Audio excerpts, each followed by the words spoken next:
4 p.m. Yeah. Queen Media na si Chris Aquino, tuwang-tuwa sa ibinalita ng kanyang anak na si Bimbi.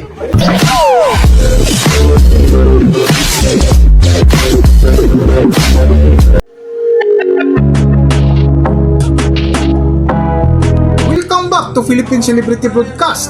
Ipinagdiriwang nga ngayong araw, April 19, 2026 ang karawan ng bunsong anak ni Chris Aquino na si James Carlos Aquino Yap Jr. o mas kilala bilang si Bimbi. At kaninang madaling araw nga ay pinost ni Chris Aquino sa kanyang Instagram account ang video na kung saan dito inamin ni Bimbi na natupad na ang wish ng kanyang ina na magkaroon ng kasintahan na kung mapansin mo ay napahalik si Bimbi sa kanyang ina sa tuwa. Bago nga ang pananghalian ay biglang nagpagupit si Bimbi na kung saan inaabangan ngayon kung ano ang gawing selebrasyon na duda nga ng kanyang mga supporters na baka dito na ipakilala ni Bimbi kung sino ang babaeng nagpatibok sa kanyang puso.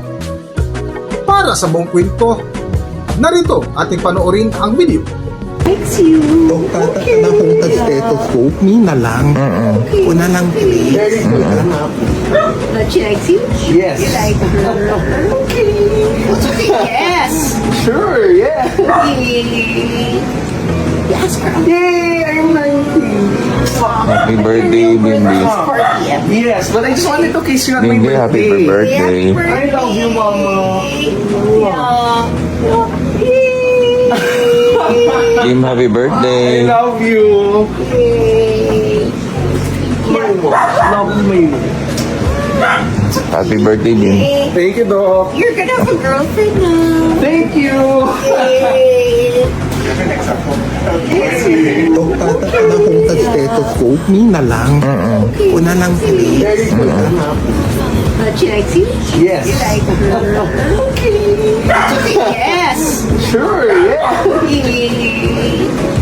Yes, girl. Yay, I'm 19. Likes you. Tata na akong stethoscope, Mina lang. Una lang, please. But she likes you? Yes. You like her? Okay. Yes. Sure, yeah. Yes, girl. Yay, I'm 19. Likes you. Tata na akong stethoscope, Mina lang. Una lang, please. But she likes you? Yes. You like her? Okay. Yes. Sure, yeah. Yes, girl. Yay, I'm 19. Happy birthday, Bimbi. 4 p.m. Yes, but I just wanted to kiss you on my Bimbi, happy birthday. birthday. I love you, Mama. Kim, happy I birthday. love you. Hanggang dito na lang muna ang ating video at kung nagustuhan nyo, huwag kalimutan mag-subscribe at pindutin nyo na rin ang notification bell para ma-notify kayo sa ating susunod na video. Maraming salamat!